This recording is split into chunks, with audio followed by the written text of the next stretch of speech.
नमस्कार प्यारे साथियों, मैं सुशील यादव, आप सभी का स्वागत, आप सभी का अभिनंदन करता हूं। जल्दी से फटाफट से स्पीड से आ जाओ भाई, भाग भाग के आया हूं बहुत तेज से। और तुम सभी का स्वागत है, तुम सबका वेलकम है। जल्दी से आ जाओ। राम राम, राम, जय श्री राधे राधे। सब कुछ, बहुत सारा प्यार, बहुत सारा दुलार। झारखंड से कौन कौन है भाई लोग? बहुत सारे लोग हैं बेटा झारखंड से। तुम इधर आओ, देखो सुनो। आज की क्लास का नंबर क्या रहने वाला भैया? पॉलिटी की पार्ट नंबर 14 पढ़ने वाले हैं। लगभग 5-6 क्लासों में पॉलिटी खत्म करने वाले हैं।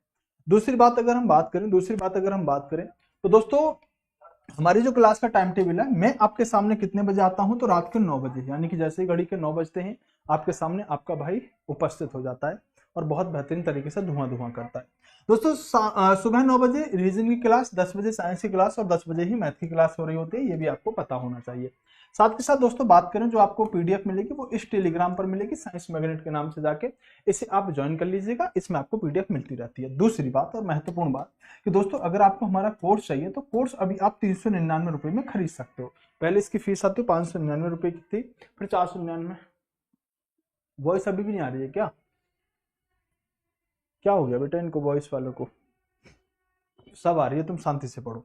दोस्तों अगर हम बात करें, 399 रुपए में अभी कोर्स चल रहा है, जिस कोर्स को जाके आप परचेज कर सकते हो, जिसमें दोस्तों आपको इन एग्जामों की तैयारी कराई जाएगी। और दोस्तों ये एक जनरल अवेयरनेस का एक फाउंडेशन बैच है।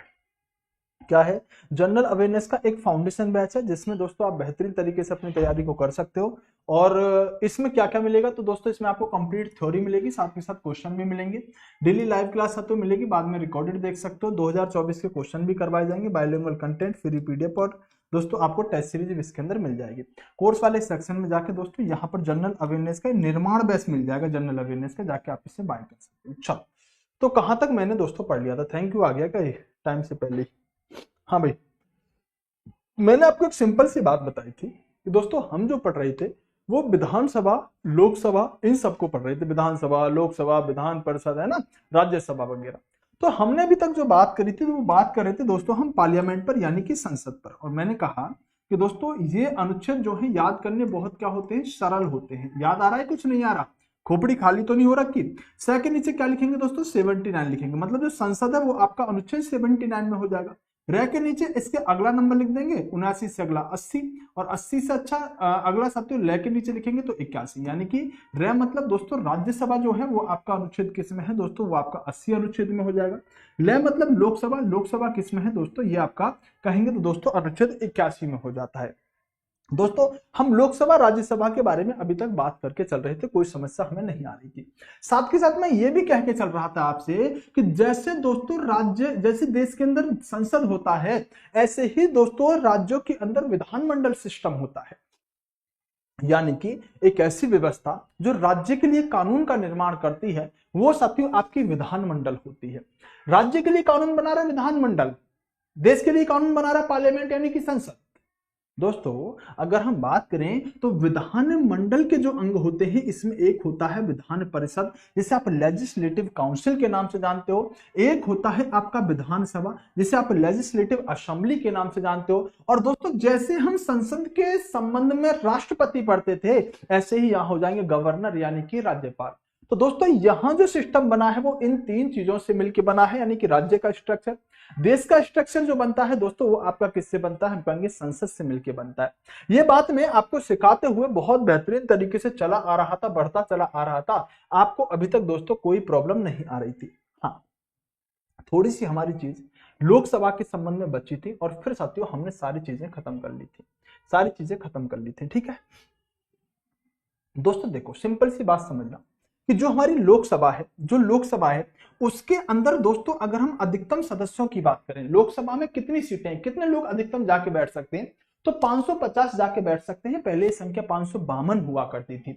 दोस्तों जो 550 सदस्य हैं, ये दोस्तों कहां से आएंगे? आपके राज्य और केंद्र शासित प्रदेशों से चुन के आएंगे। पहले दोस्तों यहां पर एक व्यवस्था हुआ करती थी कि 2 सदस्य एंग्लो इंडियन भी बैठा करते थे, तो ये संख्या दोस्तों 552 हो जा रही थी अधिकतम। अभी कितनी होगी? 550।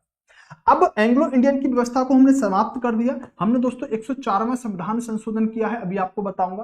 तो ये एंग्लो इंडियन की व्यवस्था तो हमने खत्म कर दी, जिसके बाद दोस्तों 530 यहां से और दोस्तों 520 यानी कि राज्यों से, जो सत्य 530 है ये राज्यों से, 20 जो है केंद्र शासित प्रदेशों से हमने व्यवस्था करी। लेकिन आगे हुआ क्या? आगे दोस्तों ये हुआ कि जो हमारे साथ दो सदस्य थे इनको हमने समाप्त कर दिया, यानी कि एंग्लो इंडियन राष्ट्रपति मतलब क्या कर सकते थे कि राष्ट्रपति दो लोगों को सत्य और लोकसभा के अंदर अपनी तरफ से मनोनीत कर सकते थे। तो हमने इस व्यवस्था को समाप्त कर दिया कि भी ऐसी जरूरत कोई भी नहीं है कि आप दो सदस्यों को दोस्तों यहां पर नॉमिनेट करो।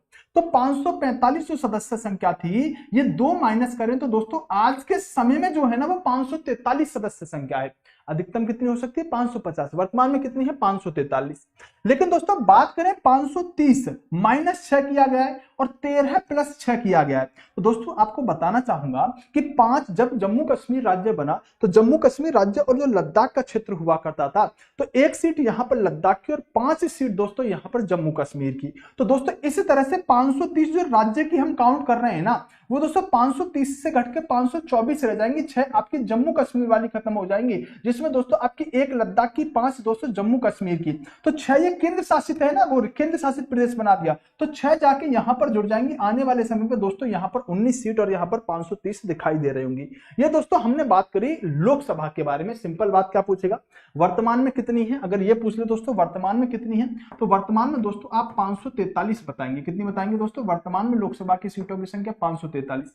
अधिकतम कितनी हो सकती है, अगर पूछे अधिकतम कितनी हो सकती है, तो अधिकतम दोस्तों आप कहेंगे यहां पर 550 हो सकती है। इस बात को समझ के चलेंगे, 2 पॉइंट आपसे पूछे जा सकते हैं। जब हम यहां पर राज्यसभा की बात करेंगे तो राज्यसभा के अंदर दोस्तों जो सदस्यों की संख्या है वो अधिकतम दोस्तों यहां सीट जो पड़ी है, लोग जो बैठ सकते हैं 250 बैठ सकते हैं। 250 में से दोस्तों यहां पर 238 तो ऐसे होंगे जो राज्य और यूनियन टेरिटरी से सबसे चुन के आएंगे। लेकिन दोस्तों यहां पर अगर हम बात करें तो 12 सदस्यों को दोस्तों आपके राष्ट्रपति अभी भी मनोनीत करते हैं। यानी कि हम ये कह सकते हैं कि 12 सदस्य अभी भी राज्यसभा में तो मनोनीत होते हैं, लेकिन लोकसभा में जो 2 सदस्य एंग्लो इंडियन मनोनीत होते थे उनकी व्यवस्था को समाप्त कर दिया। अब 12 सदस्य जो होंगे ये होंगे कौन दोस्तों, अगर हमारे देश के अंदर कोई व्यक्ति दोस्तों कला में उत्कृष्ट योगदान दे रहा है तो राष्ट्रपति उसे सत्य राज्यसभा का मेंबर बना देंगे सीधे सीधे। समझे दोस्तों, अगर विज्ञान के क्षेत्र में, साइंस के क्षेत्र में कोई बहुत बड़ा देश को योगदान दे रहा है तो उसको राष्ट्रपति दोस्तों सीधा सीधा कहां पर बैठा देंगे, जाके राज्यसभा का सदस्य बना देंगे। या दोस्तों साहित्य में या फिर समाज सेवी के रूप में अगर कोई बहुत अच्छा काम कर रहा है तो ऐसे 12 सदस्यों को राष्ट्रपति क्या कर सकते हैं, ध्यान रखना कौन, राष्ट्रपति दोस्तों क्या कर सकते हैं, ये दोस्तों आपके मनोनीत कर सकते हैं और सीधा सीधा आपको राज्यसभा का सदस्य बना सकते हैं। आपको सर क्या फर्क पड़ जाएगा राज्यसभा का सदस्य, बेटा बन के देखो ना एक बार।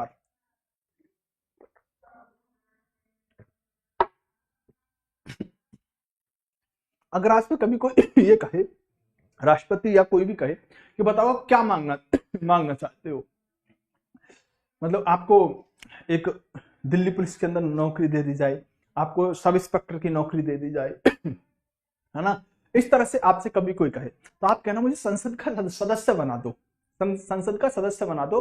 तो जितना आप उधर कमाओगे ना उससे ज्यादा वैल्यू पावर संसद के सदस्य में बन के ले जाओगे। ठीक है, तो ये सब जो आपके 12 सदस्य हैं ना इनकी बहुत वैल्यू होती है। अगर आप एक बार भी राज्यसभा के या लोकसभा के सदस्य बन गए ना तो आजीवन सत्य लाइफ सेट होती है। ये बात समझ में आई दोस्तों। अगर हम बात करें, ये तो हो गई आपकी अधिकतम सदस्यों की संख्या, लेकिन वर्तमान में कितने हैं राज्यसभा के अंदर, तो वर्तमान में दोस्तों 245 सदस्य राज्यसभा में बैठ सकते हैं, जिसमें से 233 तो दोस्तों आपके राज्य और केंद्र शासित प्रदेशों से आएंगे। दूसरा दोस्तों अगर हम बात करें तो 12 यहां पर राष्ट्रपति के द्वारा नॉमिनेट होकर आएंगे। तो वर्तमान की जो कंडीशन है ना, वर्तमान में राज्यसभा में कितने सदस्य हैं, तो 245 सदस्य वर्तमान के अंदर बैठ सकते हैं। ऐसा भी दिमाग में आ सकता है तुम्हारे कि सर आखिरकार आपने लोकसभा में भी बताया कि वर्तमान में 543 सीटें हैं, अधिकतम तो 550 बैठ सकते हैं। सर आप राज्यसभा में भी बता रहे हो कि वर्तमान में 245 है, बैठ 250 सकते हैं। सर ये हमने 4-4 5-5 सीट खाली किस लिए छोड़ रखी है, कोई बताएगा क्या, कोई बताएगा कि अगर दोस्तों हमने अभी राज्यसभा के अंदर 245 सदस्य बिठा रखे हैं जबकि हम बैठा 250 सकते हैं, तो 5 सीट तो हमने यहां खाली कर रखी हैं दोस्तों। हम अधिकतम लोकसभा के अंदर 550 बिठा सकते हैं, हमने 543 बिठा रखे हैं, ये सीट हमने खाली क्यों छोड़ रखी है, जरा कोई बताएगा, बोलो जल्दी से, कौन बताएगा मेरा लाल।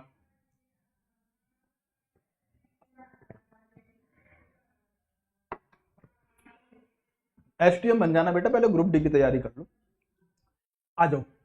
हाँ भाई, जो अधिकतम सदस्य संख्या है हमारी लोकसभा और राज्यसभा की, वो हमने फुलफिल क्यों नहीं भर रखी। देखो एस कुमार ने कितना अच्छा आंसर दिया है, अभय ने कितना अच्छा आंसर दिया है। दोस्तों जो आपका पीओके है ना, जो पीओके है हमारा, हम उसे एक दिन लेंगे, इसलिए हमने यहाँ पर सीटों की संख्या को खाली छोड़ रखा है, क्योंकि हम वहां से भी कुछ सदस्यों को बुला के दोस्तों अपनी संसद के अंदर बिठाएंगे। पीओके पर पूरा ध्यान है, बलूचिस्तान वाला वगैरह वगैरह क्षेत्र जो है सरकार के दिमाग में है कि वो क्षेत्र हमारा है, हम वहां से जब उसे अपना बना लेंगे क्षेत्र को, तो वहां से भी कुछ लोगों को चुनकर अपनी संसद के अंदर बिठाएंगे। इसलिए दोस्तों हमने अधिकतम सदस्य संख्या अभी फुलफिल नहीं कर रखी है, ना ही लोकसभा के अंदर, ना ही दोस्तों आपकी राज्यसभा के अंदर। इतनी बात समझ में आई कि सदस्यों की संख्या कितनी होती है और वर्तमान में कितनी है, बस इतनी ही बात आपसे पूछी जाती है, ज्यादा लोड लेने की आपको जरूरत नहीं है। दोस्तों कोई समस्या अभी तक आपको नहीं हुई होगी लोकसभा और राज्यसभा को समझने में, जितना मैंने योग्यता या इनका समय बताया वो आपको अच्छे से समझ में आ गया होगा। देखो एक अनुच्छेद है दोस्तों आपका 93, ये 93 अनुच्छेद जो है ना, ये लोकसभा के दोस्तों पदाधिकारियों के बारे में बताता है। दोस्तों लोकसभा के अंदर व्यवस्था ये होती है कि लोकसभा में दोस्तों एक तो आपका अध्यक्ष होता है, जिसे आप लोकसभा अध्यक्ष बोलते हो, और दोस्तों लोकसभा में एक उपाध्यक्ष भी होता है। जरा बताना वर्तमान में लोकसभा के अध्यक्ष कौन है, आप बताओ वर्तमान में लोकसभा के अध्यक्ष कौन है। तो 93 के अनुसार दोस्तों लोकसभा के अंदर एक तो अध्यक्ष होंगे और एक दोस्तों आपके उपाध्यक्ष होंगे। कौन होंगे, एक तो आपके अध्यक्ष होंगे और एक दोस्तों आपके उपाध्यक्ष होंगे। दोस्तों एक व्यवस्था और भी होती है, एक व्यवस्था साथ ही लोकसभा के अंदर और भी होती है। एक शब्द आपने सुना होगा प्रोटेम स्पीकर। क्या होता है, एक शब्द होता है दोस्तों प्रोटेम स्पीकर। ये प्रोटेम स्पीकर क्या होता है दोस्तों, अगर हम बात करें तो प्रोटेम स्पीकर दोस्तों, प्रोटेम स्पीकर को राष्ट्रपति दोस्तों नियुक्त करते हैं। पहली बात क्या हुई कि प्रोटेम स्पीकर नियुक्त किसके द्वारा किया जाएगा, तो कहेंगे राष्ट्रपति के द्वारा नियुक्त किया जाएगा। दोस्तों प्रोटेम स्पीकर का काम होता है लोकसभा के नए सदस्यों को दोस्तों शपथ दिलवाना। अब ये बात आपके समझ में ऐसे आई ही नहीं होगी कि सर लोकसभा में नए सदस्यों को शपथ दिलवाने का मतलब क्या है। सिंपल भाषा में ये समझो, ये तो हमें लिखना ही पड़ेगा क्योंकि आगे भी इस पर डिस्कस करना है। जो हमारी संसद होती है, इस संसद का एक अंग मैंने आपको बताया होगा कि दोस्तों राष्ट्रपति होते हैं। क्या होते हैं, राष्ट्रपति, एक प्रेसिडेंट होते हैं, आर्टिकल 52 में पद का उल्लेख है। एक अंग क्या होता है दोस्तों, एक यहां पर हमारा दोस्तों देखा हमने, ये आपका लोकसभा होता है, और एक क्या होता है मेरे लालो, यहां पर राज्यसभा होता है। दोस्तों ध्यान से सुनना मेरी बात को, यहां से बहुत प्यारे प्यारे क्वेश्चन निकल के आएंगे कि जब भी कोई नई लोकसभा आई, जैसे अभी दोस्तों हमने देखा कि नरेंद्र मोदी जी ने लोकसभा का चुनाव लड़ा, उनकी पार्टी पूर्ण बहुमत में आई या गठबंधन से बनी, उनकी पार्टी सबसे बहुमत दल की पार्टी थी। तो यहां पर जब हमने देखा कि बहुमत किसके पास है, बोले बीजेपी के पास है, तो अब बीजेपी के लोग जो होंगे जब वो अपना प्रधानमंत्री चुन लेंगे, जब लोकसभा के सदस्य दोस्तों सभी आ जाएंगे, तो उनको शपथ कौन दिलवाएगा भाई, सारे के सारे लोग क्या होंगे, नए आए होंगे ना लोकसभा का चुनाव जीत के, सब लोग आके नए नए बैठे होंगे ना लोकसभा के अंदर, जब चुनाव होके आए होंगे तो सारे के सारे लोग नए हैं। अब इनको शपथ कौन दिलवाएगा, इनको शपथ दिलवाने के लिए ही राष्ट्रपति दोस्तों प्रोटेम स्पीकर की व्यवस्था करते हैं। प्रोटेम स्पीकर कौन होता है, जो पहली लोकसभा जा रही है ना, उसमें से ही किसी एक वरिष्ठ व्यक्ति को साथियों प्रोटेम स्पीकर बना दिया जाता है कि आप रुको, आप प्रोटेम स्पीकर के पद पे हो, जब अगली लोकसभा आएगी ना तो आप उसके सदस्यों को दोस्तों शपथ दिलवाने का काम करोगे। बात समझ में आई कि आखिरकार दोस्तों प्रोटेम स्पीकर का काम क्या होता है। प्रोटेम स्पीकर का सीधा काम होता है कि दोस्तों प्रोटेम स्पीकर का काम है कि लोकसभा के नए सदस्यों को शपथ दिलवाना। पहले ये बताओ प्रोटेम स्पीकर का काम समझ में आया तो यस करो, नहीं तो नो करो।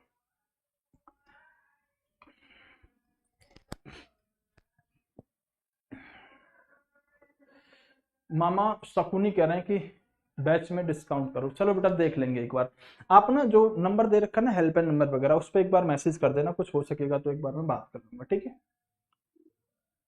बात समझ में आ गई ना, प्रोटेम स्पीकर का क्या काम है, सुनो ध्यान से। अब देखो दोस्तों प्रोटेम स्पीकर के अलावा मैं दो तीन चीजें आपको और बता रहा हूं जो आपको ध्यान रखनी होगी।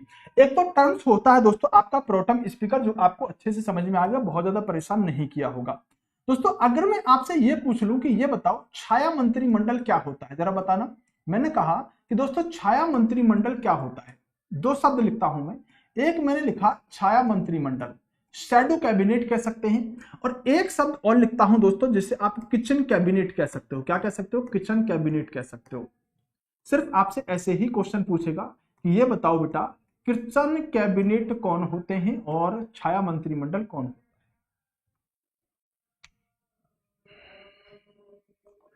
हैं। छोटू कह रहे सर कोई प्रॉब्लम हो तो आपसे कैसे पूछें। तो बेटा मुझसे कैसे पूछोगे, तो मैं कुछ आपको अपना सोशल मीडिया अकाउंट वगैरह दे नहीं सकता, उसके लिए तो क्षमा चाहता हूँ। बाकी अब बेटा कमेंट वगैरह कर दिया करो, यही हो सकता है। टेलीग्राम पे भी बेटा कोई ऐसी व्यवस्था हमारी तरफ से आपके लिए अभी तो नहीं है, बाकी एक बार देख लेंगे अगर कुछ होगा तो। ठीक है, हाँ दोनों शब्द बताओ। सिर्फ मैंने पूछा कि छाया मंत्रिमंडल क्या होता है और किचन कैबिनेट क्या होता है, क्योंकि ये आपको बहुत परेशान करेंगे। कह रहे हैं स्किप कर दो, हाँ करवाऊंगा तुम पर स्किप। देखो छाया मंत्रिमंडल क्या होता है, और ये तुम्हारे लिए ना आज सबके लिए नया होगा एकदम, ये किसी को नहीं पता होगा। देख जैसे देखो, अभी मोदी जी की सरकार बनी, ठीक है, अभी मोदी जी की सरकार बनी। मोदी जी की सरकार में दोस्तों आपने रेल मंत्री देखे होंगे, रक्षा मंत्री देखे होंगे, आपने सत्य होम मिनिस्टर देखे होंगे, गृह मंत्री देखे होंगे, आपने वित्त मंत्री देखे होंगे, आपने शिक्षा मंत्री देखे होंगे, आपने मोदी जी की सरकार में विदेश मंत्री, रक्षा मंत्री, रेल मंत्री, सब मंत्री देखे होंगे ना। और सब दोस्तों सत्ता में रहते हुए काम कर रहे होंगे, सब काम कर रहे होंगे। दोस्तों जैसे कि बीजेपी की पार्टी बनी तो नरेंद्र मोदी जी ने अपना मंत्रिमंडल बनाया और अपने मंत्रियों को काम दिया कि आप देश में अलग अलग मंत्रालयों में रह के काम करो। सेम टू सेम एक मंत्रिमंडल और बनाया जाता है जो विपक्ष की पार्टी के द्वारा बनाया जाता है। जैसे दोस्तों बीजेपी के अंदर वर्तमान समय में एक रक्षा मंत्री होंगे, ऐसे ही कांग्रेस ने एक रक्षा मंत्री बना रखा होगा और क्या रखा होगा कि तू सिर्फ इनके रक्षा मंत्री पर नजर रखना, ये गलती कहां कर रहा है। जो काम करे ना तुरंत नजर, जो काम करे तुरंत नजर, जो काम करे तुरंत नजर। अगर दोस्तों बीजेपी मतलब वर्तमान कोई भी पार्टी हो, पार्टी का नाम लेने से कोई मतलब नहीं है, अगर वर्तमान सरकार के अंदर कोई भी व्यक्ति दोस्तों वित्त मंत्री है तो विपक्ष की पार्टी भी एक अपना वित्त मंत्री बनाएगी, एक फाइनेंशियल मिनिस्टर बनाएगी और कहेगी कि वर्तमान का फाइनेंशियल मिनिस्टर जो भी काम कर रहा है तेरा काम होगा उस पर नजर रखना। क्योंकि विपक्ष को क्या चाहिए? मुद्दा चाहिए, मामला चाहिए, कहां गलती कर दी, कहां घोटाला कर दिया। तो दोस्तों विपक्ष भी क्या करता है? एक मंत्रिमंडल का निर्माण करता है। और जैसे दोस्तों किसी व्यक्ति के पीछे उसकी छाया यानी कि परछाई, उसकी शैडो काम करती है ना, उसी तरह से ये साथियों छाया मंत्रिमंडल काम करता है। तो छाया मंत्रिमंडल क्या होता है दोस्तों? विपक्ष के द्वारा बनाया गया एक मंत्रिमंडल जो वर्तमान की सरकार के मंत्रियों पर नजर रखता है कि कौन कहां घोटाला ना कर दे, कौन कहां किस डिसीजन को ले रहा है, कौन कहां कितने बजट के साथ काम कर रहा है। तो वर्तमान की सरकार के मंत्रियों पर नजर रखने के लिए विपक्ष भी एक मंत्रिमंडल बनाता है जिसका नाम होता है छाया मंत्रिमंडल, शैडो कैबिनेट नाम से ही पता चल रहा है। बात समझ में आई? दिक्कत तो नहीं है? बता दोगे अगर पूछा जाए तो? कितना सिंपल भाषा में समझाया है। दूसरा, अब सर किचन कैबिनेट क्या होता है? किचन कैबिनेट, अब जैसे देखो आपका घर होता है, आपका फैमिली, आपका परिवार होता है, तो आपके परिवार में जैसे आपकी मम्मी होंगी, है ना, आप होंगे और आपके पापा होंगे। उनके अलावा कौन होंगे? अगर आपकी ज्वाइंट फैमिली नहीं है तो चाचा होंगे, ताऊ होंगे, ताई जी होंगे, बुआ जी होंगी, मासी जी होंगी, बहुत सारे लोग होंगे। लेकिन दोस्तों जब सीक्रेट मिशन बनता होगा, जब बुराइयां चुगली होती होगी, तो किसकी किसकी होती होगी? आपकी मम्मी, आपके पापा और तुम, है ना। चाचा ऐसा है, चाची तो ऐसी है, बुआ तो इतना सारा पैसा लेके गई है, साड़ी भी ले गई इस बार तो मेरी, है ना। तो यहां क्या हो रही है? जो अंदर मिशन पकड़ा है वो अंदर अंदर पकड़ा है कुछ लोगों के बीच में। ये कौन लोग हैं? जो दोस्तों किचन के अंदर एक जगह पर जिनका खाना बनता है। बाकी तो परिवार तो बहुत बड़ा हो सकता है आपका।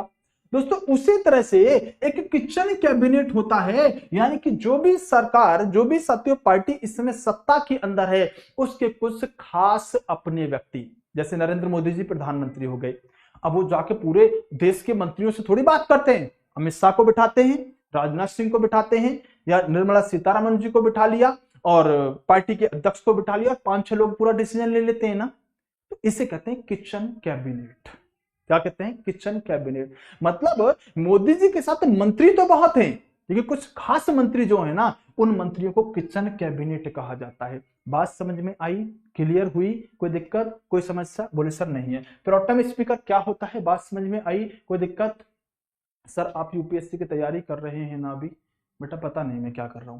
दोस्तों आगे बात करते हैं, आप सुनो। दोस्तों देखो, लोकसभा के अंदर एक होते हैं आपके अध्यक्ष। कौन होते हैं? अध्यक्ष। अध्यक्ष को ही आप स्पीकर भी बोल देते हैं। क्या बोल देते हैं? अध्यक्ष को ही आप स्पीकर भी बोल देते हैं। स्पीकर वो मत समझना डीजे वाले बाबू मेरा गाना बजा, गाना बजा मेरा गाना बजा, नहीं। स्पीकर का मतलब यहाँ पर अध्यक्ष से होता है। तो दोस्तों जो लोकसभा के अध्यक्ष होते हैं ना, ये लोकसभा के अध्यक्ष सामान्य रूप से जाते चुनाव लड़के जब आते हैं तो सामान्य दोस्तों एक सदस्य के रूप में चुनाव लड़के आते हैं। ठीक है, तो दोस्तों मैंने कहा कि लोकसभा के अध्यक्ष का चुनाव दोस्तों लोकसभा के सदस्य के ही द्वारा किया जाता है। सुनना ध्यान से, देखो यहां पर समझाता हूं इस बात को, ये बहुत इंपॉर्टेंट बात होगी। लोकसभा के अंदर साथियों बहुत सारे लोग चुनकर आ गए। ध्यान से सुनना बेटा, गौर फरमा लेना, यहां से नाग निकल के आएगा एकदम बेटा मदारी के हाथ से। लोकसभा का चुनाव होके आया, लोकसभा में बहुत सारे सदस्य दोस्तों चुन के पहुंचे, तो होगा क्या कि मान लो सकते हो 543 लोग यहां पर पहुंच गए। कितने? 543 लोग यहां पे पहुंच गए लोकसभा की सदस्य संख्या के अनुसार। पहुंच गए? बोले हाँ। सबसे बोले भाई शपथ लो। क्या बोले? सबसे शपथ लो। किसकी? भाई सांसद बने हो ना, सदस्य बनने की शपथ लो। सभी ने शपथ ले ली। ठीक है, सभी ने शपथ ले ली। बोले हाँ। अब जब शपथ ले ली ना, तो इनमें से ही किसी एक व्यक्ति को अध्यक्ष बना दिया जाएगा। ध्यान से सुनना, इनमें से किसी एक व्यक्ति को अध्यक्ष बना दिया जाएगा। आप मुझे एक बात बताओ, अब किसी भी व्यक्ति को दोस्तों एक को अगर अध्यक्ष इन्होंने बनाया होगा, तो जब ये व्यक्ति चुनाव जीत के आया होगा, चुनाव लड़ा होगा, तो क्या अध्यक्ष के लिए चुनाव लड़ रहा होगा? नहीं, लोकसभा के सदस्य बनने के लिए चुनाव लड़ रहा होगा। दोस्तों जब सभी लोग जीत के यहां आ गए, तो अपने जितने सदस्य थे ना इस पार्टी के, जितने भी साथियों सत्ता की पार्टी जो थी उसके जितने सदस्य थे, उनमें से किसी एक व्यक्ति को इन्होंने अध्यक्ष चुन लिया। क्या चुन लिया? अध्यक्ष चुन लिया। लेकिन वो था क्या? वो सिंपल सदस्य था। वो पार्टी के लोगों के ऊपर डिपेंड करता है कि अध्यक्ष, पार्टी का अध्यक्ष नहीं, लोकसभा अध्यक्ष जेपी नड्डा।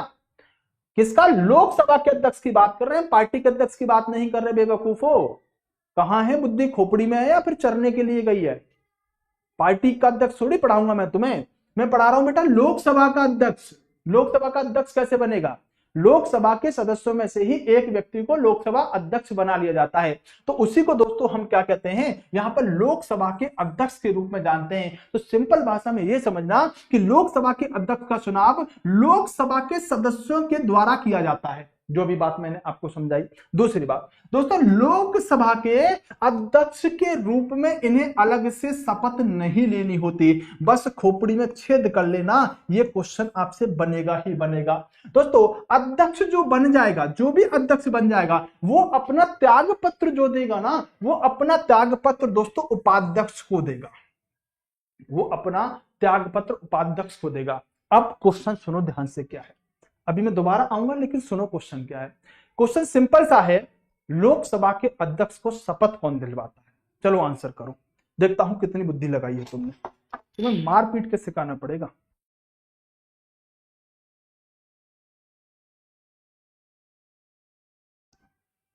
हाँ सिंपल सा क्वेश्चन था, लोकसभा के अध्यक्ष को शपथ कौन दिलवाता है? आदित्य कुमारी क्या हो गया? बहुत बढ़िया। NS पुष्पा धौलपुर वाले बच्चे बहुत बढ़िया आंसर दिया है। यादव जिग्नेश करें प्रेसिडेंट दिलवाएगा, बिल्कुल सही सोच रहा है बेटा तू, प्रेसिडेंट दिलवाएगा, बहुत बढ़िया। सर आपकी शादी हुई है? मेरी शादी? गलत टाइम पे क्वेश्चन पूछ लिया। चलो बेटा 3 बच्चे हैं मेरे पे, कभी तुम सोच रहे हो, एक बड़ा बच्चा तुम 10th क्लास में पढ़ता है, समझ में आ गई? दोस्तों मैं इसीलिए स्टार इस क्वेश्चन पे लगवाया था कि एग्जामिनर भी जानता है तुमसे कि तुम क्वेश्चन कहां पर कौन सा गलत करोगे।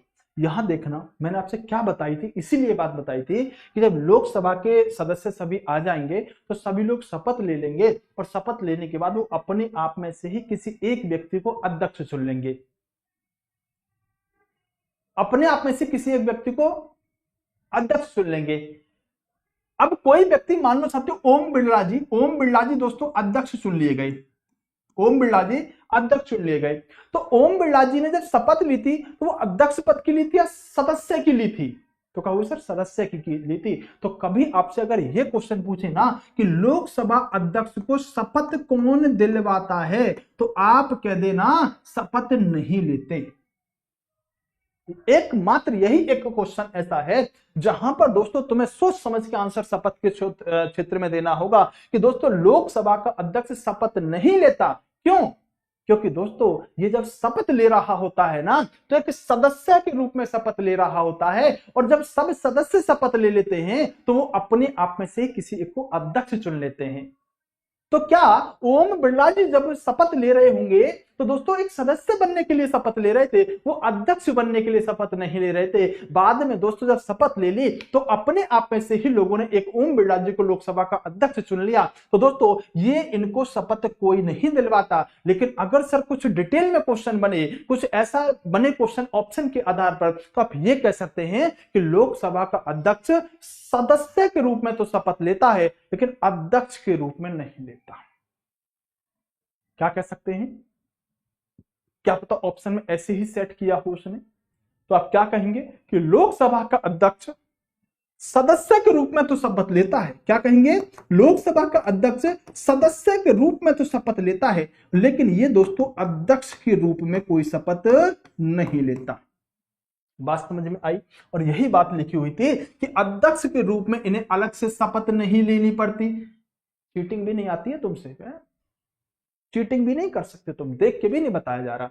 इनको अलग से शपथ नहीं लेनी होती। लेकिन दोस्तों अगर इन्हें अपना त्याग पत्र देना पड़ जाए तो भैया बड़ा किसे त्याग पत्र देता है? अपने छोटे वाले को ही दे देता है। जैसे एक उपाध्यक्ष भी बनाया जाता है तो जब भी अध्यक्ष को रिजाइन देना होगा तो वो उपाध्यक्ष को दे देगा, और दोस्तों उपाध्यक्ष को देना होगा तो वो अध्यक्ष को दोस्तों यहां रिजाइन दे देगा। अब सर ये तो बताओ ना कि लोकसभा का अध्यक्ष का काम क्या है? हमने अध्यक्ष बनाया क्यों? क्या जरूरत थी? तो देखो बेटा बहुत सारे काम होते हैं एक लोकसभा अध्यक्ष के। जैसे दोस्तों सबसे मुख्य बात की बात करें तो लोकसभा का जो अध्यक्ष होगा वह सभी कार्यों का सबसे सही रूप से संचालन करेगा। जैसे आपने कभी लोकसभा की बहस देखी है? एक ऊंची सी कुर्सी पे एक व्यक्ति बैठा रहता है, वो बोलने का सबको टाइम देता है ना, बोलने का सबको टाइम देता है। वो सब लोग नीचे से बोल रहे होते हैं, माइक लगा होता है, सब तालियां बजा रहे होते हैं, कुछ ट्रोल कर रहे होते हैं, कोई पर्चे उड़ा देते हैं वगैरह वगैरह, है ना। जैसे अभी राज्यसभा के अंदर दोस्तों अभी आपने देखा एक ये राज्यसभा सांसद हुआ करते थे, है ना, सुमन जी जो हुआ करते थे, अभी राणा सांगा के ऊपर उन्होंने बयान दे दिया। तो उन पर कार्रवाई क्यों नहीं हुई जानते हो? क्योंकि लोकसभा के अंदर कोई भी अगर गतिविधि होती है तो उसको आप न्यायालय वगैरह में कहीं चैलेंज नहीं कर सकते। कई बार लोग कुर्सी उठा के मार देते, चप्पल मार देते हैं ना, पेपर उड़ा देते हैं, पेपर फाड़ देते हैं। तो लोक संसद के अंदर जो भी कार्रवाई होती है आप उसे दोस्तों न्यायालय में चैलेंज नहीं कर सकते। एक रीजन तो यह है। दूसरा दोस्तों संचालन भी तो होना चाहिए। तो संचालन कैसे होगा? वो सबको टाइम टू टाइम बोलने का, जब टाइम खत्म होने का एंगेज देते रहे। नहीं सब तो फिर अपनी धुन में ही लगे रहेंगे ना कि मेरा मन कर रहा आज तो मैं पूरे दिन बोलूंगा। भैया लोकसभा अध्यक्ष बैठा है, वो फिक्स टाइम देगा, कह देगा आपका टाइम खत्म हुआ। तो इसलिए दोस्तों संचालन करने के लिए लोकसभा का अध्यक्ष होना और लोगों को नियंत्रण करने के लिए लोकसभा अध्यक्ष की आवश्यकता होती है। दूसरा दोस्तों मैंने आपको पहले बता रखा था कि अगर कोई ऐसा बिल आई जो राज्यसभा से पास हुआ लोकसभा में जाके फंस जाए, या लोकसभा से पास हुआ राज्यसभा के अंदर जाके फंस जाए, मतलब एक हाउस से पास होगा दूसरे हाउस में जाके फंस गया, पास नहीं हो रहा है, तो ऐसे संबंध में दोस्तों राष्ट्रपति क्या कर सकते हैं? संयुक्त अधिवेशन बुला सकते हैं। और मैंने उसी दिन बता रखा था कि संयुक्त अधिवेशन की अध्यक्षता कौन करेगा? तो लोकसभा अध्यक्ष ही उस ज्वाइंट मीटिंग की दोस्तों अध्यक्षता करने का काम करते हैं। ये क्वेश्चन दोनों ही तरह से बहुत इंपॉर्टेंट होता है। और ज्वाइंट मीटिंग जो बुलाई जाती है वो अनुच्छेद 108 के तहत बुलाई जाती है। ये क्वेश्चन आपसे हर तरह से बनता है। पहला, संयुक्त बैठक कौन बुला सकता है? राष्ट्रपति। दूसरा, संयुक्त बैठक की अध्यक्षता कौन करेंगे? लोकसभा अध्यक्ष। संयुक्त बैठक किस आर्टिकल के आधार पर बुलाई जाती है? 108 के आधार पर संयुक्त बैठक बुलाई जाती है दोस्तों। इसके अलावा जब किसी विधेयक पर दोस्तों निर्णय ना निकल पा रहा हो तो लोकसभा के जो अध्यक्ष होंगे ना वो निर्णायक मत का प्रयोग करेंगे। जैसे सुनो ध्यान से दोस्तों, मान लो कोई बिल आया राज्यसभा के अंदर आया, राज्यसभा से पास होकर दोस्तों वो लोकसभा के अंदर चला गया, ठीक है। अब मान लो उस दिन एग्जाम्पल के तौर पे लेते हैं दोस्तों कि 100 लोग इससे लोकसभा के अंदर 100 लोग हैं, 100 में से दोस्तों 50 ने तो कह दिया बिल को पास कर दो, 50 ने कह दिया नहीं जी बिल को पास मत करो, मतलब 50 पक्ष में है उस बिल के और 50 दोस्तों विपक्ष में है। अब बताओ बिल को क्या करें, बिल को पास करें, रद्द करें, क्या करें भाई, 50-50 मामला हो गया ना, आधा आधा हो गया। तो ऐसे कंडीशन में जब दोस्तों इस तरह की कंडीशन बन जाए तो लोकसभा अध्यक्ष अपने मत का प्रयोग कर सकते हैं। और अब दोस्तों मान लो इन्होंने पास में दे दिया तो इधर 51 हो जाएंगे, उधर 50 हो जाएंगे। अगर इन्होंने मने में दे दिया अपना वोट मना करने के लिए, खारिज करने के लिए, तो इधर 51 हो जाएंगे। यानी लोकसभा अध्यक्ष दोस्तों अपने मत का प्रयोग तब कर सकते हैं जब निर्णायक मत देने की जरूरत पड़ रही हो। तो दोस्तों ऐसे कंडीशन में जब किसी विधेयक पर निर्णय ना निकल पा रहा हो तो लोकसभा के अध्यक्ष क्या करेंगे दोस्तों, अपने निर्णायक मत दे सकते हैं। बहुत इंपॉर्टेंट बात है बेटा, बहुत ज्यादा इंपॉर्टेंट बात है कि लोकसभा अध्यक्ष कब अपने मत का प्रयोग करते हैं, जब दोस्तों मामला आधे आधे पे टिका हुआ हो तो निर्णायक मत के रूप में लोकसभा अध्यक्ष अपने मत को दे सकते हैं। और जब बराबर बराबर तो जहां देंगे दोस्तों वही काम हो जाएगा, पास या फेल वो उनके ऊपर डिपेंड करता है। दोस्तों जो मनी बिल होता है, पहली बात तो कि मनी बिल हमेशा कहां पर आएगा, क्या राज्यसभा में मनी बिल आ सकता है, कहेंगे सर नहीं, मैं बता रखा हूं ना, ये सिर्फ और सिर्फ लोकसभा के अंदर ही मनी बिल यानी कि धन विधेयक आ सकता है। और धन विधेयक, कोई विधेयक धन विधेयक है या नहीं, इस बात का निर्धारण कौन करेगा, तो दोस्तों कोई विधेयक धन विधेयक है या नहीं, इस बात का निर्धारण लोकसभा के अध्यक्ष ही करते हैं। लोकसभा अध्यक्ष के देख लो कितने सारे इंपोर्टेंट काम है। दूसरा दोस्तों, अगर कोई व्यक्ति ऐसा है, कोई व्यक्ति ऐसा है जो साथियों लोकसभा में 60 दिन से आ ही नहीं रहा, सांसद बन गया, आराम से घर बैठा है, एंजॉय चल रहा है, 60 दिन से किसी बैठक में भाग नहीं ले रहा। पहला क्वेश्चन तो यह होगा कि अगर कोई भी सदस्य कितने दिन तक लगातार साथियों संसद की बैठकों में उपस्थित नहीं होगा कि उसकी सदस्यता समाप्त कर दी जाए। तो अगर कोई भी व्यक्ति दोस्तों लगातार 60 दिनों तक बिना अनुमति के, साथियों बिना अनुमति लिए संसद के अधिवेशनों में दोस्तों अनुपस्थित रहता है तो उसकी सदस्यता को समाप्त किया जा सकता है। करेगा कौन, तो दोस्तों लोकसभा अध्यक्ष के पास ये शक्ति होती है। सिंपल भाषा में दो क्वेश्चन है। एक क्वेश्चन तो यह है कि अगर कोई व्यक्ति साथियों संसद का सदस्य बना तो वो लगातार संसद में कितने दिन तक ना जाए कि उसकी सदस्यता बची रहे या खत्म हो जाए। तो अगर 59 दिन तक नहीं गया तो कोई दिक्कत नहीं है, अगर 60 दिन तक कोई व्यक्ति नहीं पहुंचता ना तो उसकी सदस्यता समाप्त कर दी जाएगी। समझ में आ गई? बीमार हो गया हो तो भी बेटा, कुछ भी हो गया हो, इसलिए तो लिखा ना बिना अनुमति के। अगर तुम बहुत ज्यादा सीरियस बीमार हो गए, विदेश में इलाज हो रहा है, तो फिर भी अध्यक्ष से अनुमति ले लो ना, अपने डॉक्यूमेंट दिखा के, देखो जी मेरे पास नहीं आ सकता मैं, तो इसलिए तो लिखा कि बिना अनुमति के। अगर ऐसा केस है तो फिर लोकसभा अध्यक्ष तो अनुमति दे देंगे, भाई तू आ ही नहीं सकता है ना, समझ रहे हो ना। लेकिन बिना अनुमति का आप 60 दिन तक जा ही नहीं रहे लोकसभा के अंदर, तो फिर आपकी सदस्य समाप्त है, अध्यक्ष कर सकते हैं। ठीक है, बोले सर ठीक है कोई दिक्कत नहीं। दोस्तों पहले लोकसभा अध्यक्ष कौन हुए, इन्हें दोस्तों आप गणेश वासुदेव मावलंकर या इन्हीं को जीवी मावलंकर कहते हो, और इन्हीं को दोस्तों कई बार हम लोकसभा के जनक के रूप में भी कहते हैं। ये दोस्तों पहले लोकसभा अध्यक्ष हुए थे। और दोस्तों पहली महिला अध्यक्ष जो हुई वो दोस्तों यहाँ पर मीरा कुमार हुई। ये दोस्तों आपकी लोकसभा के अध्यक्ष है। जल्दी से एक बार कमेंट आपने कर ही दिया, बार बार क्या पूछना कि वर्तमान में लोकसभा के अध्यक्ष कौन है। आपने बहुत शानदार तरीके से बातें मुझे बता दी हैं, बहुत मजा दोस्तों मुझे आया आप सबको पढ़ा के। लेकिन दोस्तों मेरे हमदर्दों, मेरे जिगर के टुकड़ों, एक छोटी सी बात बताओ, क्या मैंने आपको ये बात नहीं बताई थी कि जैसे जैसे देश का कानून बनता है, मैंने क्या बताया था, मैंने ये कहा था कि बेटा जैसे देश का कानून लोकसभा और राज्यसभा मिलकर बनाती हैं, उसी तरह से अगर हमें राज्य का कानून बनाना हो, किसका, उसी तरह से अगर हमें राज्य का कानून बनाना हो तो राज्य का कानून कौन बनाएगा, जरा कमेंट करना। तो फिर मैंने आपको बता रखा था कि मेरे लालो मेरे हमदर्दों, जैसे देश के अंदर संसद है, ऐसे ही दोस्तों राज्यों के अंदर व्यवस्था है आपकी किसकी, विधानमंडल की। और विधानमंडल भी 3 हिस्सों में 3 भागों में बटा हुआ है। राष्ट्रपति की जगह पर यहां पर आ जाएंगे आपके राज्यपाल। अब हम राज्य के दोस्तों इस स्ट्रक्चर को पढ़ने के लिए जा रहे हैं, जरा गौर से समझना और दोस्तों गौर फरमाना। दोस्तों जैसे यहाँ राज्यसभा होती है, ऐसे ही दोस्तों राज्य के अंदर व्यवस्था हमने विधान परिषद की करी है। लेकिन विधान परिषद सभी राज्यों में नहीं है, जिस भी राज्य की दोस्तों विधान सभा पर, किस पर, इस वाले पर, देखो जो लिख रहा हूं, विधान सभा पर अगर वर्कलोड ज्यादा आ रहा है तो विधान सभा चाहे तो अपने राज्य में विधान परिषद का निर्माण करवा सकती है। दोस्तों विधानमंडल में 3 अंग होते हैं, 2 हाउस होते हैं, राज्यपाल, विधान परिषद और विधानसभा। दोस्तों विधान परिषद हर राज्य में नहीं है, बड़े बड़े राज्यों में विधान परिषद की हमें आवश्यकता पड़ती है। जो बड़े बड़े राज्य हैं, जिन राज्यों की विधानसभा पर ज्यादा वर्कलोड आ रहा है, वो अपने राज्य में दोस्तों यहाँ पर विधान परिषद का निर्माण करवा सकते हैं। अगर दोस्तों किसी राज्य में विधान परिषद भी है और विधानसभा भी है, तो उस राज्य को हम द्विसदनात्मक राज्य बोल सकते हैं। क्या बोल सकते हैं? 2 सदन है ना, 1 2। तो अगर दोस्तों किसी राज्य में एक ही सदन है, तो उस राज्य को हम कहेंगे एक सदनात्मक सरकार। पता है क्वेश्चन कैसे पूछेगा? ऐसे पूछेगा, बताओ निम्नलिखित में से किस राज्य के अंदर द्विसदनात्मक व्यवस्था है। अब तुम समझ ही नहीं पाओगे। वो यही पूछना चाह रहा है कि कौन सा राज्य ऐसा है जिसमें विधान परिषद और विधानसभा दोनों हैं। ये पूछना चाह रहा है, उसी को देगा द्विसदनात्मक सरकार। समझ में आई? बोले सर अच्छे से समझ में आई। दोस्तों ध्यान रखना, सिंपल भाषा में एक बहुत अच्छी बात बता रहा हूं कि जो चीज ऊपर तुमने पढ़ ली है ना, वही सेम चीज नीचे है। जैसे ज्यादातर चीजें जो राष्ट्रपति की है ना, वही दोस्तों राज्यपाल की है। ज्यादातर कुछ अलग है, मैं बताऊंगा आपको। जो चीज साथियों आप यहाँ राज्यसभा में पढ़ के आए हो ना, वही सेम चीज इस विधान परिषद में है। जो चीज दोस्तों लोकसभा में आपने जानी है ना, वही आपकी विधानसभा में है। मतलब राज्यसभा जैसी विधान परिषद होती है राज्य में, और लोकसभा जैसी विधानसभा होती है राज्य में। बात समझ में आई? बोले बात तो समझ में आ गई सर, मजा सा आ गया। सर बताओ तो, क्वेश्चन तो निकालो। तुम क्वेश्चन जब निकालते हो बड़े मजेदार निकालते हो, फंसा देते हो हमें। ऐसे सोचते हो क्या?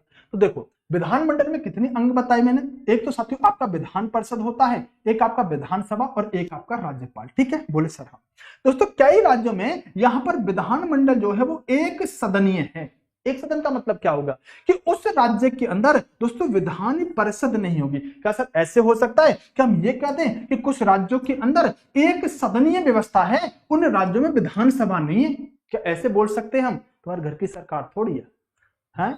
ये नहीं बोल सकते, ये नहीं बोल सकते कि कुछ राज्यों में एक सदनीय सरकार है या एक सदनीय व्यवस्था है और लोकसभा नहीं है। भाई साहब लोकसभा तो रहेगी, कंपलसरी है। अगर यहां डिस्टर्ब होगी तो दोस्तों इसकी उम्मीद है कि ये रहे या ना रहे। समझ में आ गई? ये तो रहेगी रहेगी। क्लियर हुआ? तो क्या कहा कि कुछ राज्यों में दोस्तों एक सदनीय सरकार है और कई राज्यों में दोस्तों विधानमंडल जो है वो आपका द्विसदनीय आत्मक है या 2 सदनीय है। मतलब दोनों है तो कह देंगे सब तो 2 सदनीय व्यवस्था है। अगर एक है सिर्फ यही वाला तो कह देंगे एक सदनीय व्यवस्था है। बात समझ में आई? दोस्तों अब बात करेंगे, देखो जैसे विधानसभा हो गई, क्या हो गई? जैसे विधानसभा हो गई, और दोस्तों दूसरी क्या हो गई? दूसरी हो गई दोस्तों विधान परिषद। अगर आपने लोकसभा और राज्यसभा पढ़ रखी है ना, तो कोई दिक्कत ही नहीं आने वाली। ये वाली जो होगी ना, ये सेम टू सेम दोस्तों आपकी लोकसभा की तरह देखो काम कर रही होगी। लोकसभा जैसे ही क्वेश्चन होंगे।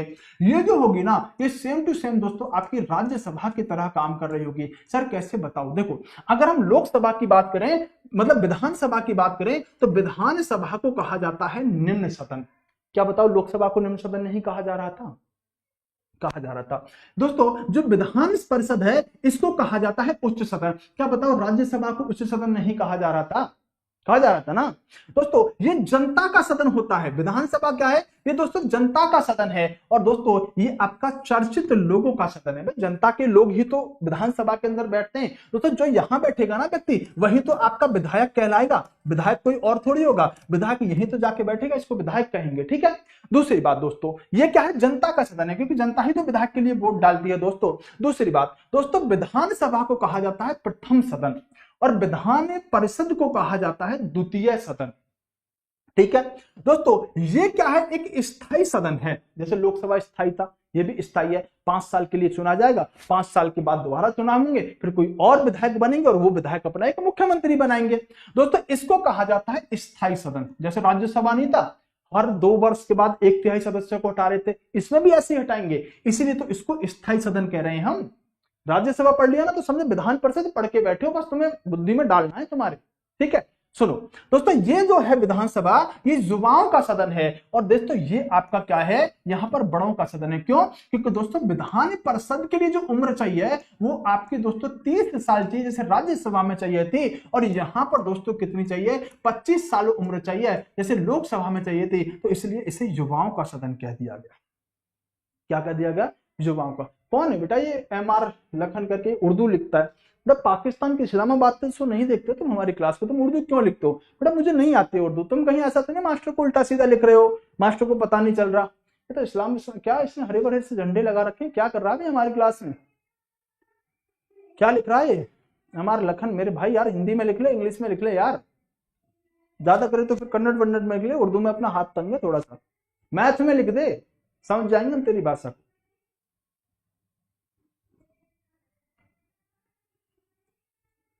बेटा हमारी क्लास में भी उर्दू पढ़ने वाले घूम रहे हैं, कभी तो सोच रहा हूं मैं ट्रांसलेट करा दूंगा अपने बच्चों से, वो बता देंगे सर क्या कह रहे हैं।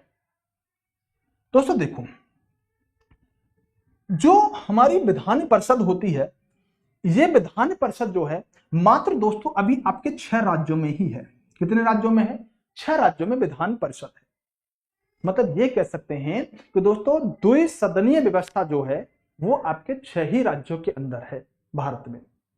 दूसरी बात, अभी कौन कौन से हैं बताऊंगा दोस्तों। सभी राज्यों के अलावा दोस्तों 3 केंद्र शासित प्रदेश ऐसे हैं जहां पर दोस्तों विधानसभा पाई जाती है। दिल्ली में विधानसभा है, पांडिचेरी में विधानसभा है, और दोस्तों जम्मू कश्मीर के अंदर भी आपको विधानसभा देखने के लिए मिलेगी। तो 3 केंद्र शासित प्रदेशों में तो दोस्तों आपकी विधानसभा है, और दोस्तों आपके 6 राज्यों के अंदर विधान परिषद है। क्या है? 6 राज्यों में विधान परिषद है। दोस्तों केंद्र शासित प्रदेश जो बाकी के 5 बचे ना, वहां पर प्रशासक के तौर पर काम किया जाता है। कैसे? प्रशासक के तौर पर। देखो केंद्र शासित प्रदेश का मतलब क्या होता है कि वो सेंसिटिव एरिया ऐसा है ना कि सीधा केंद्र सरकार उसे कंट्रोल करना चाह रही है, इसलिए हम वहां पर ऐसी व्यवस्था नहीं बनाते। केंद्र शासित प्रदेश इसीलिए तो बनाए गए कि उन पर कंट्रोलिंग अच्छे से हो सके। तो दोस्तों बाकी के यहाँ पर 5 राज्य जो है प्रशासनिक व्यवस्था होती है, वो मैं आपको आगे बता दूंगा। दोस्तों जो विधानसभा का कार्यकाल है वो 5 साल होता है। अरे लोकसभा का भी तो कार्यकाल 5 ही साल था। दोस्तों विधान परिषद का कार्यकाल किसका? सदस्य का। किसका? विधान परिषद के दोस्तों सदस्य का कार्यकाल कितना होता है? तो सदस्य का कार्यकाल दोस्तों 6 साल होता है। और कभी अगर ऐसे पूछ ले कि बताओ विधान परिषद का कार्यकाल कितना होता है, क्या ना अनिश्चित काल, कभी भंग नहीं होगी, जैसे राज्यसभा पढ़ के आए थे। दूसरी बात दोस्तों, अगर आपको विधान परिषद का सदस्य बनना है तो योग्यता क्या चाहिए, या आपको विधानसभा का सदस्य बनना है तो योग्यता क्या चाहिए? देखो ये भारत का नागरिक होना चाहिए, ये भी भारत का नागरिक होना चाहिए, बस अंतर उम्र में आएगा। लोकसभा के लिए तो 25 ही उम्र पढ़ के आए थे, तो विधानसभा की उम्र 25 होनी चाहिए सदस्य के लिए न्यूनतम, और दोस्तों यहां राज्यसभा का सदस्य बनने के लिए न्यूनतम उम्र 30 साल होनी चाहिए। अगर आप इसके कार्यकाल में 5 से मल्टीप्लाई कर दोगे ना तो आपको उम्र पता चल जाएगी। लोग ट्रिक बता दिया आपको, 6 में 5 से मल्टीप्लाई कर दो तो उम्र आ जाएगी। ठीक है, उधर लोकसभा राज्यसभा में भी ऐसे कर लेना। जितना सत्यो सदस्य का कार्यकाल है, सदस्य के कार्यकाल में 5 से मल्टीप्लाई करने पर उनकी न्यूनतम उम्र निकल के आती है। जैसे राज्यसभा की सत्यो सदस्य का कार्यकाल कितना होता है? 6 साल। कर लो 5 से मल्टीप्लाई, आ गया 30, उसकी न्यूनतम उम्र चाहिए। लोकसभा में दोस्तों सदस्य का कार्यकाल क्या होता है? बोलेंगे सर लोकसभा के अंदर सदस्य का कार्यकाल 5 साल होता है। 5 से मल्टीप्लाई कर लो, 25 साल उम्र आ गई। ठीक है, 5 से मल्टीप्लाई करने पर किसमें? सत्य कार्यकाल में उनकी उम्र निकल के आती है। ठीक है, सरकार के सत्य किसी भी लाभ के पद पर ना होना चाहिए, ये भी दोस्तों सरकार के किसी लाभ के पद पर ना हो, बस उम्र में अंतर देखने के लिए मिलेगा। बाकी सत्य योग्यता हमें विधानसभा और विधान परिषद की सेम नजर आ रही होंगी। दोस्तों अब बहुत इंपोर्टेंट बात है जो आपके लिए थोड़ी कठिन भी रहने वाली है। ठीक है दोस्तों, विधानसभा के लिए होते हैं आपके प्रत्यक्ष चुनाव। हम आप सब वोट डालते हैं, हम अपने क्षेत्र का विधायक खुद चुनते हैं। जो विधायक है ना वही आपका विधानसभा में जाके बैठेगा। लेकिन दोस्तों जो आपका विधान परिषद है ना, इसमें अप्रत्यक्ष चुनाव होता है, इनडायरेक्ट इलेक्शन होता है। लेकिन वोट क्या सर रोबोट डालेंगे, मशीन डालेंगे? डालते तो वोट व्यक्ति ही हैं, लेकिन वो व्यक्ति कुछ विशेष होते हैं। जैसे पहली बात तो ये ध्यान रखना, किसके चुनाव प्रत्यक्ष हो रहे हैं, मतलब तुम जिसमें वोट डाल सके ना, आम जनता इसमें वोट डाल सके, उसे कहते हैं प्रत्यक्ष चुनाव। जिसमें आम जनता डायरेक्ट वोट नहीं डाल रही हो उसे अप्रत्यक्ष चुनाव कहते हैं। देखो दोस्तों पहले यहां देखेंगे, यहां पे दोस्तों जो विधानसभा है इसके अधिकतम सदस्य कितने रख सकते हो? तो किसी भी राज्य के अंदर विधानसभा के अधिकतम सदस्यों की संख्या 500 हो सकती है अधिकतम। अच्छा, सर कम से कम कितनी हो सकती है? कम से कम दोस्तों 60 हो सकती है। जैसे हर राज्य के अंदर विधानसभा देखने के लिए हमें मिल रही है, तो किसी भी राज्य में साथियों हम 500 से ज्यादा सदस्य नहीं रखेंगे सदस्यों की। मतलब हम जो साथियों किसी भी राज्य के अंदर अगर दोस्तों हम विधानसभा में सदस्य बिठा रहे होंगे तो अधिकतम हम 500 ही सदस्य बिठा सकते हैं, न्यूनतम हम दोस्तों 60 बिठा सकते हैं। लेकिन कुछ राज्य ऐसे हैं जहां पर दोस्तों हम 60 भी नहीं बिठा पा रहे, छोटे छोटे राज्य हैं। कौन कौन से? जैसे दोस्तों अपवाद के तौर पर गोवा में मात्र दोस्तों विधानसभा की 40 सीटें हैं, मिजोरम के अंदर मात्र 40 सीटें हैं, सिक्किम में मात्र 32 सीटें हैं और पौंडीचेरी केंद्र शासित प्रदेश में मात्र 30 सीटें हैं। दोस्तों विधानसभा में अधिकतम सदस्यों की संख्या 500 और न्यूनतम सदस्यों की संख्या 60 होती है, लेकिन कुछ अपवाद भी हैं जहां पर न्यूनतम 60 संख्या भी पूरी नहीं हो रही है।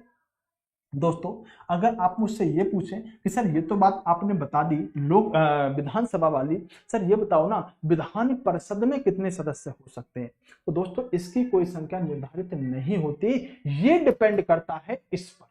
कैसे? ऐसे साथियों यहां पर सदस्यों की संख्या में अधिक से अधिक विधानसभा के सदस्यों की कुल संख्या का 1/3 हो सकता है। मतलब जिस राज्य के अंदर आपने विधान परिषद को बनाया उस राज्य की विधानसभा में जितने भी सदस्य होंगे आप इसमें दोस्तों उसका 1/3 रख सकते हो। जैसे मान लो आपने यूपी में बना लिया, यूपी में मान लो साथियों 60 है यहां पर कितनी विधानसभा की सीटें, तो 60 का 1/3 निकाल लो, तो साथियों आप यहां पर विधान परिषद में बस 20 ही सीट रख सकते हो। तो मैंने क्या कहा? विधान परिषद की सीटों की संख्या, सॉरी विधान परिषद की सीटों की संख्या तो विधानसभा की सीटों पर डिपेंड करती हैं। विधान परिषद की जितनी भी सीटें होंगी उस राज्य के अंदर, विधान परिषद में उसकी 1/3 से ज्यादा नहीं होनी चाहिए। बस छोटी सी तो बात है, कौन सी बड़ी बात है। और वैसे भी मैं बता के चल रहा हूं कि अगर किसी राज्य में ये बनवानी है ना विधान परिषद, तो इसको पैरवी करनी पड़ेगी। इस पर काम ज्यादा आ रहा है तो अपने लिए भी छोटा भैया बना ले, ऐसे है ना। तो सीटों की संख्या भी इस पर ही निर्भर रहती है। दूसरी बात दोस्तों देखो विधानसभा में क्या होता है, जो अधिकारी होते हैं विधानसभा में एक तो होता है अध्यक्ष, एक होता है आपका उपाध्यक्ष। जैसे हम लोकसभा में थे अभी हम पढ़ के आए हैं, ऐसे ही विधानसभा में भी एक अध्यक्ष होता है एक उपाध्यक्ष होता है। लेकिन विधान परिषद में क्या होता है, एक सभापति होता है और दोस्तों एक आपका उपसभापति होता है। राज्यसभा में भी तो हम सभापति पढ़ रहे थे जो राष्ट्रपति होते हैं। तो लोकसभा में सॉरी विधानसभा में दोस्तों अध्यक्ष और उपाध्यक्ष होते हैं, विधान परिषद में सभापति और उपसभापति होते हैं। 5 मिनट बचे हैं भाई हमारे पास, समझ में आई? अब देखो दोस्तों बात करें, आंध्र प्रदेश के अंदर आपके दोनों सदन हैं, महाराष्ट्र के अंदर आपके दोनों सदन हैं, दोस्तों तेलंगाना के अंदर आपके दोनों सदन हैं, दोस्तों कर्नाटका में भी दोनों सदन हैं, उत्तर प्रदेश में भी दोनों सदन हैं और दोस्तों आपका बिहार, यानी कि वह 6 राज्य हैं जिनके अंदर साथियों द्विसदनीय व्यवस्था है। मतलब विधानसभा और विधान परिषद दोनों है, ऐसे कुल साथियों 6 राज्य हैं। देखो ना बड़े बड़े राज्य ना, बिहार, उत्तर प्रदेश, कर्नाटक, इधर देखो तेलंगाना। ध्यान रखना तेलंगाना जो था ये आंध्र प्रदेश से ही कट के बना था। तो जब आंध्र प्रदेश में दोनों सदन थे तो तेलंगाना में भी दोनों सदन हो गए। हालांकि अभी दोस्तों तेलंगाना सॉरी आंध्र प्रदेश की जो विधानसभा है उसने कहा भैया हमारे यहाँ से आप इस विधान परिषद को समाप्त करो। इसके लिए दोस्तों बिल पास कर चुकी है। किसकी? आंध्र प्रदेश की जो विधानसभा है ये अपने यहाँ से विधान परिषद को समाप्त करने के लिए बिल पास कर चुकी है। 6 राज्य, ध्यान रखना कभी कभी यहाँ से क्वेश्चन बन जाएगा। क्लियर हुआ? बोले क्लियर हुआ। अब दोस्तों आगे बात करेंगे, ठीक है। तो वही चीज मैंने आपको समझाई थी कि जैसे संसद में दोस्तों लोकसभा और राज्यसभा होती है, उसी तरह से दोस्तों विधानमंडल होता है राज्य के लिए, जहां पर विधानसभा और विधान परिषद होती है। लेकिन विधान परिषद कुल कितने राज्यों में है दोस्तों? आपके 6 राज्यों के अंदर विधान परिषद होती है। दोस्तों अब सुनो ध्यान से, टाइम बचा है क्या हमारे पास? कर पाएंगे क्या इसको पूरा?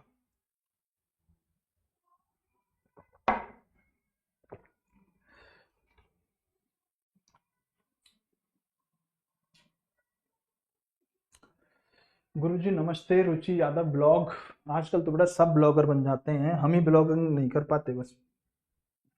हमारे पास कंटेंट तो बहुत बचा हुआ है बेटा, क्या करें, नहीं हो पाएगा आज। नमस्ते बेटा नमस्ते।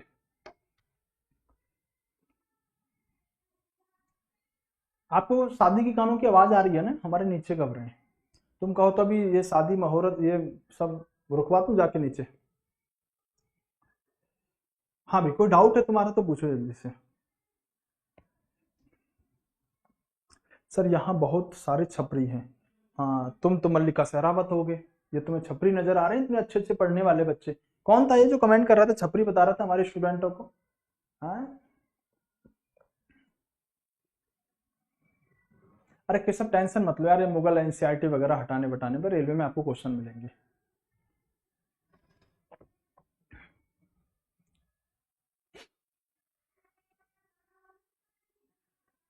कंप्लीट बैच ले लो ना राकेश बेटा, वो चल रहा है हमारा। बेटा ये खत्म हो जाएगी तो ज्योग्राफी शुरू करेंगे, बोला ना। कल बेटा इससे आगे आगे कंटिन्यू करूंगा, ठीक है। सर आई लव यू, मैं इलेक्ट्रिकल इंजीनियरिंग से कुछ लिख रहा है बच्चा। चला गया बेटा तुम्हारा कमेंट ऊपर। एक बार बेटा वीडियो सारे बच्चे लाइक तो कर दिया करो कम से कम।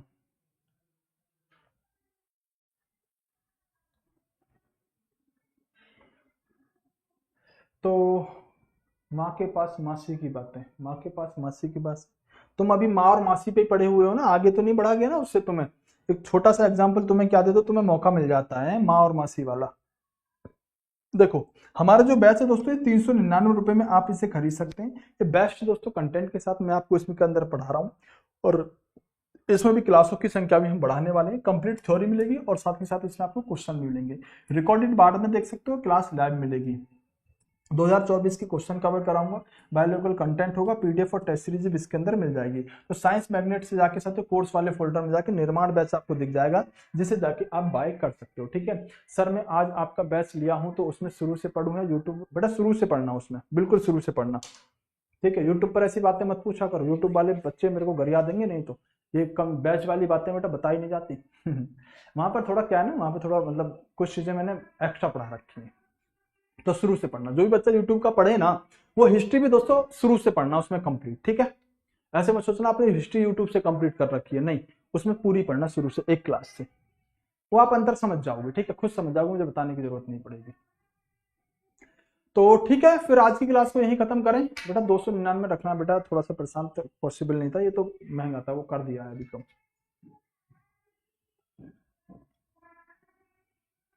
यूपीएसआई का पेड बेस्ट निकालो बेटा, यूपीएसआई हमारी जीके पढ़ लो। ऐसा हम मतलब मार्केटिंग नहीं करते क्या यूपीएसआई कल यूपी पुलिस कल दिल्ली पुलिस, बेटा हमारा जनरल अवेयरनेस का फाउंडेशन बैच आता है जो हर एग्जाम में काम करता है। समझ गए ना बात को? नहीं तो ऐसे फिर हम बहुत ज्यादा बेच देंगे कोर्स, तो समझ रहे हो। वो छोड़ो, वो मार्केटिंग मत करवाओ। Bye bye, take care, love you to all, मिलता हूँ अगली क्लास में।